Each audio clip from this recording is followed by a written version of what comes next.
اعوذ باللہ من الشیطان اللعین الرجیم بسم اللہ الرحمن الرحیم سیعلم الذین ظلموا ای منقلب ینقلبون۔ آج 8ویں شوال کا دن گزر رہا ہے اور آج کے اس دن کو ساری دنیا میں یوم احتجاج کے طور پر منایا جا رہا ہے، اس لیے کہ آج ہی کے دن سعودی عرب کی ظالم حکومت نے ان قبور کو مسمار کر دیا اور ان قبور کو نقصان پہنچایا کہ جو رسول اللہ کی اس تحریک کے معاون و مددگار تھے کہ جس کے بغیر عالم اسلام میں تحریک رسول پنپ نہیں سکتی تھی۔ وہ قبرستان جس کو جنت البقیع کا قبرستان کہا جاتا ہے، وہاں ان ہستیوں کی قبریں ہیں کہ جن میں اہل بیت بھی شامل ہیں، جن میں ازواج بھی شامل ہیں اور جن میں رسول کے وہ اصحاب با وفا بھی شامل ہیں کہ جنہوں نے رسول کے ساتھ مل کر اسلام کو پھیلایا اور اسلام کو اس کی اصل شکل تک پہنچایا۔ ہر زمانے میں کچھ ایسے لوگ گزرتے ہیں کہ جو اختلاف رائے کو فقط اختلاف رائے تک محدود نہیں کرنا چاہتے ہیں، بلکہ وہ ظلم اور تشدد پہ آمادہ ہو جاتے ہیں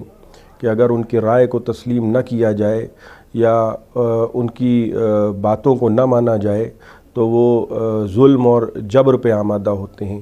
ظاہر سی بات ہے کہ اسلام میں شروع سے کچھ ایسے عناصر اور کچھ ایسے افراد شامل ہو گئے تھے کہ جو اسلام کی صورت اور سیرت کو بدلنا چاہتے تھے۔ اسی لیے رسول نے یہ فرمایا تھا کہ میں تمہارے درمیان 2 چیزیں چھوڑے جا رہا ہوں،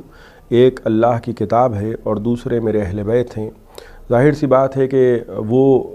اس لیے ساتھ چھوڑا گیا قرآن اور اہل بیت کو کہ یہ ہستیاں وہ تھیں کہ جو قرآن کو بدلنے نہ دیتے، شریعت رسول کو بدلنے نہ دیتے، لیکن پیغمبر نے ساتھ ہی ساتھ یہ بھی فرمایا تھا کہ مجھے یہ محسوس ہو رہا ہے اور مجھے اس بات کا یقین ہو رہا ہے کہ تم میرے اہل بیت کے ساتھ وہ سلوک روانہ رکھو گے کہ جس سلوک کا مطالبہ میں تم سے کر رہا ہوں۔ ظاہر ہے کہ اہل بیت پہ ظلم کیے گئے، اہل بیت کو شہید کیا گیا، اہل بیت کو قتل کیا گیا اور اہل بیت سے ہٹ کر ایک حکومت کو قائم کر دیا گیا کہ جو اخلاقاً تو اسلامی حکومت کہلا رہی تھی، لیکن اس میں کوئی بھی ایسا کام نہیں کیا جا رہا تھا کہ جس کو اسلامی کام کہا جائے، اور وہ ظلم اور جبر اور ملوکیت کا سلسلہ اس عالم میں آگے بڑھتا رہا کہ مدینہ منورہ اور رسول کا وہ مقدس شہر کہ جس پر آج ایک ظالم اور جابر حکومت قابض ہے، جس نے رسول کے شہر کا نام تک بدل ڈالا، اور وہ نجدی حکومت کے جس نے جب اس کا ظلم اور تشدد اور تسلط آگے بڑھا تو اس نے ان قبور تک کو مسمار کر دیا کہ جو عالم اسلام کے لیے ایک نشانیاں ہوا کرتی تھیں۔ ظاہر سی بات ہے کہ جب یہ قبور مسمار کیے گئے اور ان قبروں کو نقصان پہنچایا گیا تو ساری دنیا میں 8ویں شوال کے روز یوم غم کے طور پہ آج کے دن کو منایا جانے لگا، اور ہمیں اس بات کا فخر ہے کہ ہمارے اس شہر لکھنؤ میں برادران اہل سنت بھی جو اس نجدی اور اس وہابی تحریک کے مخالف رہے تھے، جن میں پیش علماء فرنگی محل بھی تھے، انہوں نے ایک بہت بڑا جلوس اس زمانے میں نکالا تھا کہ جو انہدام جنت البقیع کے سلسلے میں جو مخالفت کی گئی تھی اس میں وہ بھی پیش رہے تھے۔ اور اسی لکھنؤ شہر میں جو جس کا ذکر کیے بغیر گفتگو کو آگے بڑھانا میں مناسب نہیں سمجھتا ہوں، بلکہ جھاولال کے امام باڑے میں ایک عشرہ قائم کیا گیا کہ جس کی بنیاد سید کلب حسین صاحب قبلہ نے رکھی تھی، اور آج بھی وہ سلسلہ جاری ہے۔ سفر کے پہلے اتوار میں وہ مجالس کا سلسلہ شروع کیا گیا تھا، اور میں اس بات پر فخر محسوس کر سکتا ہوں کہ میرے جد مرحوم سرکار سید الملت نے بھی اس تحریک کو آگے بڑھایا، اور 8ویں شوال کے سلسلے میں انہوں نے انجمن شمشیر حیدری کے تعاون سے 8ویں شوال کو یوم غم منانے کا سلسلہ شروع کروایا، اور وہ سلسلہ ایک طویل مدت تک جاری رہا، اور یہاں تک کہ سعودی عرب میں ایک ایسا بادشاہ آیا کہ جس کو اتنا متشدد تصور نہیں کیا جا سکتا تھا، وہ شاہ فیصل کا دور تھا،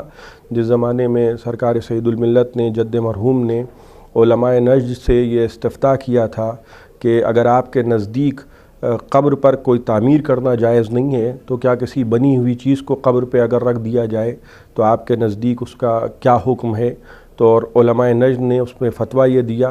کہ اگر کسی بنی ہوئی چیز کو قبر پہ رکھ دیا جائے تو ہمارے نزدیک اس میں کوئی اشکال نہیں ہے، کوئی اعتراض نہیں ہے۔ اس فتوے کی نقل لے کر جد مرحوم ڈاکٹر ذاکر حسین جو اس وقت صدر جمہوریہ ہندوستان تھے ان سے ملے، اور ان کی کوششیں اور کاوشیں اس سلسلے میں اس وقت کافی تیز تھیں، اور آنے جانے کا سلسلہ ان کا جاری تھا، اور قریب تھا کہ کسی نہ کسی منزل پر یہ مرحلہ پہنچ جاتا اور وہ کوئی ایسی چیز قبروں پر رکھ دی جاتی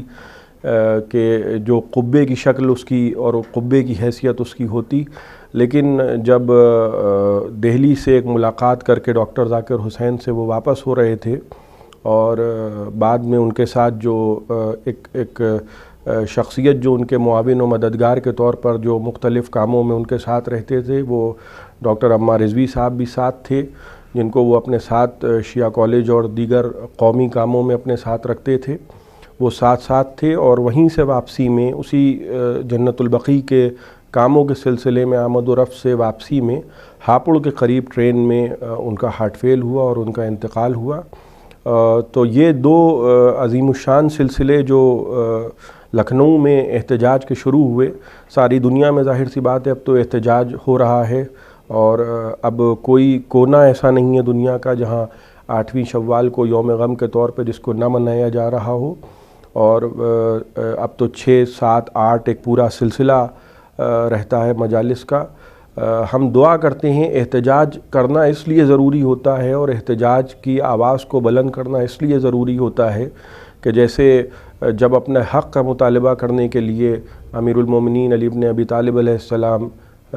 گئے تھے، تو ابن عباس نے جب امیر المومنین جانے لگے تو جناب عبداللہ ابن عباس نے ابا کے دامن کو تھام کے کہا تھا کہ یا علی، آپ کا حق یہ لوگ آپ کو نہیں دیں گے، آپ جا رہے ہیں، آپ کی بات خالی جائے گی۔ تو امیر المومنین نے کہا ابن عباس،